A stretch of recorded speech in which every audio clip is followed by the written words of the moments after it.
Hello, welcome back to my YouTube channel. This is Katie. This is the second part of my seed bead embroidery tutorial. So it's just the basics of seed bead embroidery. I've chosen to do a Halloween theme, as you can see. So I went through all this yesterday and I will pop a link to the video just above there so that you can click on that if you want to watch that bit first. But for this video we're going to be talking about adding the backing. So what we're going to be looking at is being able to back these and add a brooch pin really nice and neatly and put that really nice edge around. There we go. So the edge around, and then using this beautiful Ultrasuede material so it's really nice and comfy, and how to add the little springy pin there. So you can get these pins at all sorts of places. They're quite easy to get hold of. I bought mine from Etsy. You can also get them from jewellerymaker.com. You can get them from eBay, places like that. But then I just thought I'd show you they've got two different sizes. So on these ones, because they're more narrow, I've used this smaller size, which is 30mm. On this one, I'm going to use a slightly larger one just because it's a larger brooch and I think we just need a little bit more of a substantial pin on this one. Okay, so I'll be using the slightly larger one on this one. Okay, so I'm going to be using the same beads. I'm going to use a black size 11 Myuiki Seed bead. And we already cut out our backing, which I showed you on the previous video. So we do that at the same time as we cut out our beading foundation. Then we've got everything ready to go. Okay, so I'm using the same thread. So this is the Fireline Black Satin and it's a £6 Fireline. And I've got a size 12 beading needle. Okay, the only other thing you can use, you don't have to use it, but I sometimes add a little bit of glue just to kind of adhere it and make sure it's not going to slip or anything as we're working. Okay, so let me just move a few things out of the way. Just pop things in the right spot. We'll get them beads out in a second.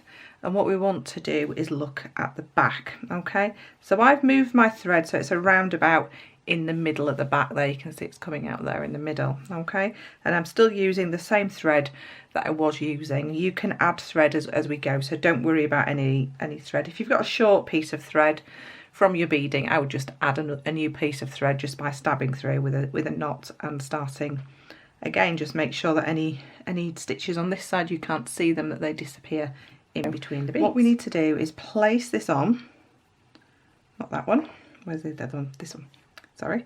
So place this on, make sure you get it the right way around, how you want it to be, and then we just need to make a little mark somehow. Okay, so we're going to make a mark. Now what I tend to do is kind of just try and make a mark with my scissors if I can. Sometimes on the darker ones it's a little bit hard to see, so around about there and there. And the mark that I'm making is where the actual mechanisms are. I'm not marking where the holes are, that doesn't matter at all. It's just where the kind of springy bit is. You can use a pen for this, especially if you're going to flip this over. I don't know whether that's marked enough for me. I'm going to use a pen, I think. So what I'm going to do, it's up to you which way round you have your fabric as well. It's slightly different on either side. What I'm going to do is I'm going to use a metallic pen just because it's a darker fabric. So I'm just going to pop a little dot either side. Don't worry, I'm going to flip this over so we're not going to see those marks.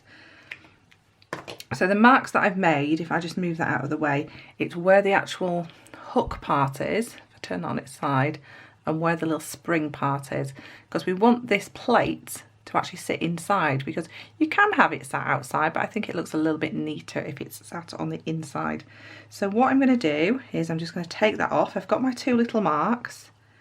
We don't have to be too precise with this because we're just going to make a couple of little slits. So I've kind of folded it in half, and where I've got them two little marks, I'm just going to make one snip just with the tip of your scissors and another snip. Okay, now I'm going to turn it over so my marks are on the other side, so that's not going to show. And what I want to do is open my pin, okay, and pop the mechanism. So pop in the pin part and the springy bit and then this bit through those little gaps. Okay, so we've got this. Okay, now just make sure that's fitting okay for you. What I'm going to do is, sometimes you might just need to make that little hole a bit bigger. Can you see I've just cut that off that little bit inside, and I'm going to do that to the other side as well. May as well show you so that you don't get stuck anywhere. So just chopping a little bit off at each side. So now if I show you against there, you see rather than a slit I've got slight kind of holes. Okay, so I'm going to pop my pin back through there and we should get a slightly nicer fit. It was just grouping up a little bit together in the middle there. That feels better. Okay, so now what I can do is, what I want to do is I want to pop my thread through to the other side. Doesn't matter where it's coming out because we're going to find the hole from the other side. Okay, so my thread is now on the other side and I'm going to pop this on. I'm going to hold this in place so I can see how this is going to sit. Now at this point what I could do is just add a little bit of glue here and there, not lots because you don't need a lot, we don't need to glue the entire thing, so not lots, we can just pop a little bit of glue just towards the tips of the wings maybe. Not lots, you can see there I only put a little smidgen, we don't want lots of glue bubbling out or anything. And that's just going to help you kind of stick it in place. Now what I would say is let that dry, but I'm a little bit impatient so I'm going to just go ahead. Okay, so let that dry if you can. So hopefully you will be in this situation now. Now what we need to do is utilise, remember the actual bar has got them holes in it. We need to try and just tag in them holes. Now what I want to do is figure out where those holes are without ruining the front. Okay, so I'm just going to come back through and see if I can find one of those holes, and I managed to find one straight away.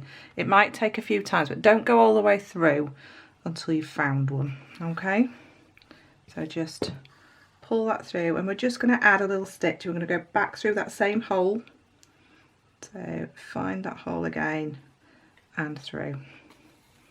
Okay, so it's just a little tag stitch. Just one stitch is perfectly sufficient. Okay, now I need to work my way across, so I'm going to turn it over and work my way across a little bit. So I'm going to go through a few beads, so, and then see if I can find the next hole. So you're going to work your way across until you've found all of these holes. Okay, so let's just hold that there. And just making sure nothing slips, that you're staying in the right place as much as possible. And just finding that next hole, which should be somewhere around there. There we go. And just before I bring that all the way through, I'm happy that it's not going to leave any marks on the other side. Let's just reposition that a little bit. Just slipped a little bit. This is why you really should wait for your glue to dry. And then I can come back through, and because we're using a very dark thread again, we can just not worry too much about any stitches showing on the back side of it. Okay, so I'm just going to work my way across to this one, and then once I've got to that I'll show you how I get my thread to the edge and how we start beading the actual edge of our piece. So what you want to do is, once you've put all those little tag stitches in the back, you can go in again and add a little bit more glue if you feel you need to. I've just popped a little bit, I've pulled this back and popped a little bit under there, a little bit closer to the actual the pin. So, and then what I can do is I can turn it over, my thread will be coming out of the back anyway because I'll just stab stitch through, and then just follow. So if I just show you there, just follow one of your bead lines down to the edge. So anywhere, it can be top, bottom, anywhere, it doesn't matter. You can start anywhere on this, okay? So I've come down to the bottom, and what I want to do is I just want to come through the backing foundation, okay? So I'm just going to come through just so that I know that I've got a good secure start. So I've just come through the edge of the backing foundation and my thread's coming towards myself. Okay, so now I'm going to pick up a bead. Now your first bead never sits nicely, so don't worry, first few don't sit nicely actually. And what you want to do is I've picked up a bead that's on my needle, and I'm going to come through the back, through the foundation and through the back. So through the backing, this Ultrasuede, through the foundation and pull through. Okay, and that bead's going to sit on the edge there. Then what you want to do is get your needle and go through that bead. Okay, so you've come back through that bead. Now you need to pick up another one and do the exact same, just moving a few millimeters at a time. Now if you want to do this quickly, maybe you could use a size 8 if you wanted to, but I'm going to stick with the same size that I've been using. So pulling that through and then coming through the bead I just added. Okay. And what that's going to do, it's kind of like doing a blanket type stitch, because it sort of finishes them all together. So I'm coming through both sides, so through the foundation plus the backing on the very back as well, and then through the bead. Okay. So, and then you'll find sometimes they'll sit a little bit higgledy-piggledy, but don't worry about that. You can see that's sat at slight an angle at the moment, but once we've got everything in, we're going to go around all these beads again, just running our thread through, and that will straighten everything out. So just, and every time you come to a corner, just don't worry about it, just keep going. Whoops, I've tried to add 2 there.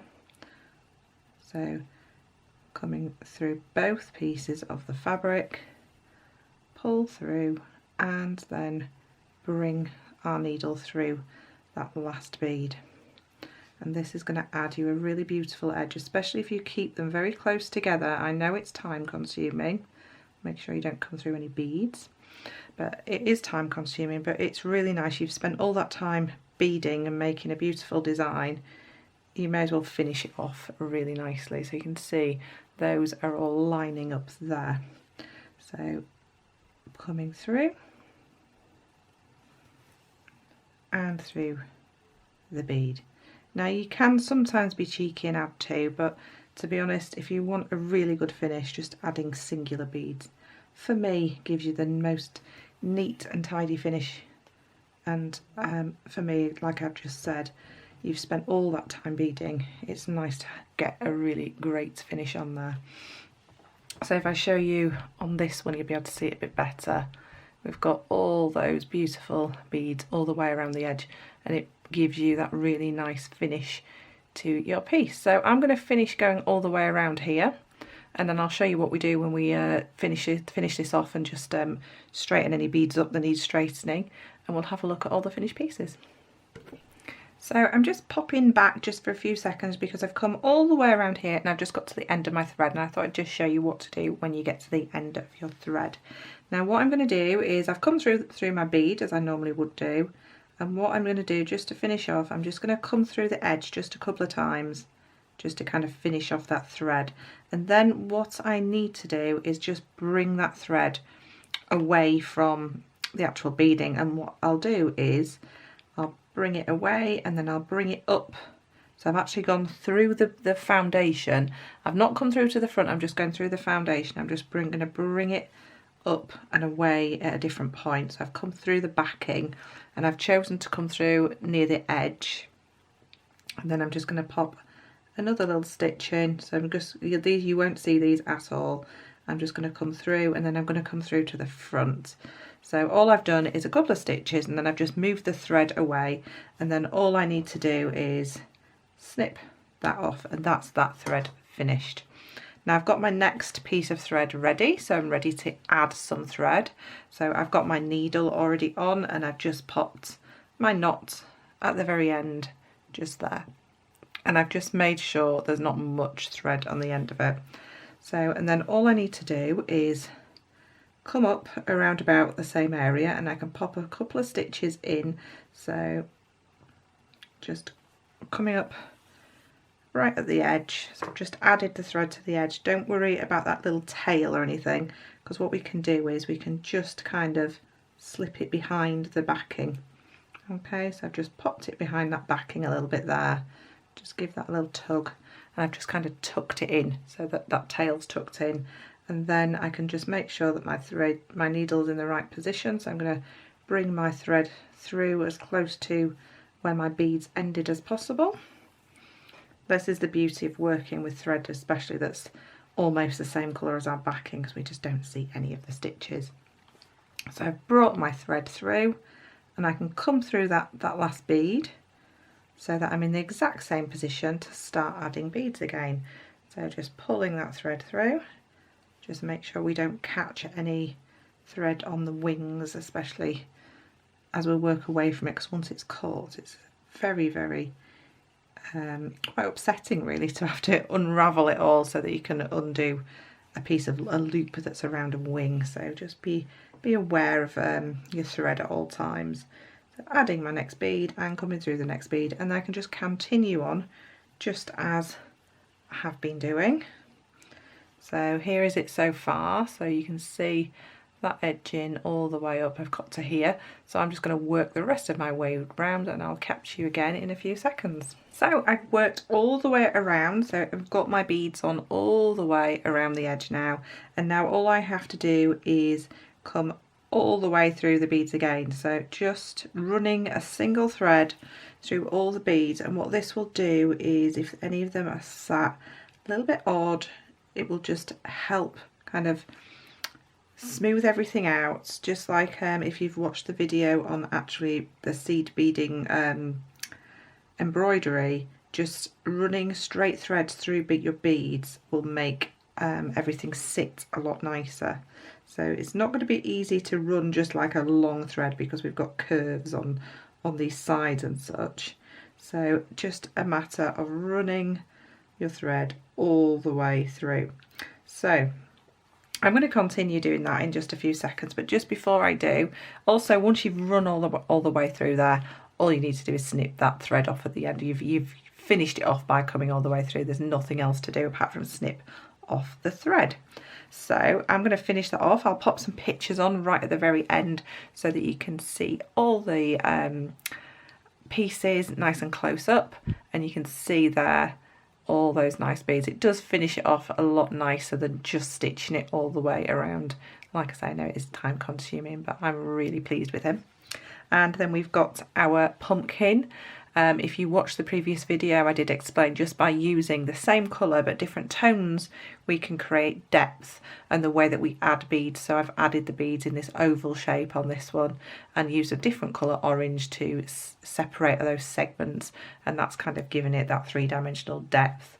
And again, with the ghost, I've used the pearly white ones and actually the matte white, and that kind of gives it a little bit of a ghostly look, but I will pop the details of all the beads I've used for each of these underneath the video. So there we go, there's my spooky Halloween brooches. I can't wait to wear them this Halloween. And there's the back, so I'm going to show you all the backs of these. Like I say, I will pop a full image on the end of the video so you can see everything nice and close up. So thank you so much for watching. I really do appreciate it. Also, if you're not subscribed already, please click that bell and subscribe. Don't forget to pop a like just down below. I really appreciate that, and leave me any comments if you've enjoyed this. Let me know if you want to see more seed bead embroidery. We could do some different techniques. So yeah, just let me know what you'd like to see. I will be still bringing you lots and lots of wire work though. So I will see you again very soon.